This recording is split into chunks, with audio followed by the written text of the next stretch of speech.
जय श्री राम, जय श्री राम। तो अगले वीडियो का जो उत्तर है अब आप इस वीडियो में सुने।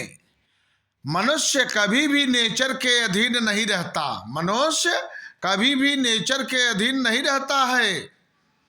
और अगला प्रश्न, परम पुरुष शब्द का प्रयोग क्या है? परम पुरुष शब्द का प्रयोग क्या है? मानव या स्त्री सभी में पाया जाता है। परम पुरुष संपूर्णता, उसका संपूर्णता यह है उसमें स्त्री और पुरुष दोनों पाए जाते हैं। और परमात्मा की पूर्ण प्रतिमूर्ति ही परम पुरुष है। इसमें स्त्रियां भी आती हैं और मानव भी आता है और ये सभी परम पुरुष में माने जाते हैं। तो अब यहाँ जो अगले सभी प्रश्नों का उत्तर अब यहाँ से चालू होता है, जो आप ध्यान से सुने। तो जो हमने पूछा था ब्राह्मण कौन है, अब उसका उत्तर यहाँ से मिलता है कि ब्राह्मण उसे कहते हैं जो समाज का प्रमुख आइडियल है, जो समाज का प्रमुख आइडियल है। और ब्राह्मण वही हो सकता है जो आत्मज्ञ हो। दूसरा उत्तर, ब्राह्मण वही हो सकता है जो आत्मज्ञ हो।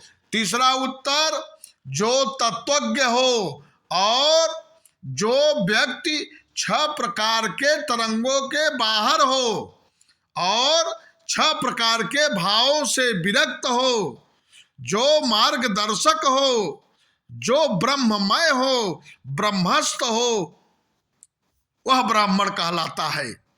अब आगे की रचना यह है कि ब्राह्मण की स्थिति क्या है। ब्राह्मण की स्थिति क्या है, क्या उनमें पाया जाता है, क्या ऐसी चीजें हैं उनमें। ब्राह्मण एक स्थिति अवस्था है।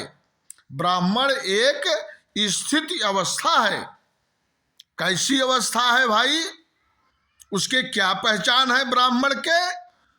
तो उसकी पहचान बताए हैं, प्रसन्न चित्त आत्मा हो, ब्रह्मस्थ हो, ब्रह्म अवस्था में हो, कामना नहीं रखता हो, जिसकी सारी कामना खत्म हो गई हो, जिसका लोक कल्याण के लिए हमेशा कार्यों में लिप्त हो, जो अपनी आत्मा में रमण करने वाला हो, जो अपनी आत्मा में रमण करने वाला हो और कर्तव्य अकर्तव्य से परे हो, वह ब्रह्मस्थ हो। और वह ब्रह्मस्थ कहलाता हो और आत्मज्ञ हो, वह ब्राह्मण कहलाने के योग्य है और वह ब्राह्मण माना जाता है। वह समाज का प्रमुख आइडियल होता है। ज्ञान होना या पढ़ना या पढ़ाना या ज्ञान को जानना ब्राह्मण नहीं होता है। तो कहने का तात्पर्य, ब्राह्मण वह होता है जो ब्रह्मस्थ हो, उसको ब्राह्मण बोला जाता है। और समाज का आइडियल हो, समाज का पथ प्रदर्शक हो, वह ब्राह्मण बन सकता है। अग्नि का प्रज्वलित स्वरूप व्यक्तित्व अस्तित्व के साथ बधा है, वह ब्राह्मण कहलाता है। बोल सियावर रामचंद्र की जय।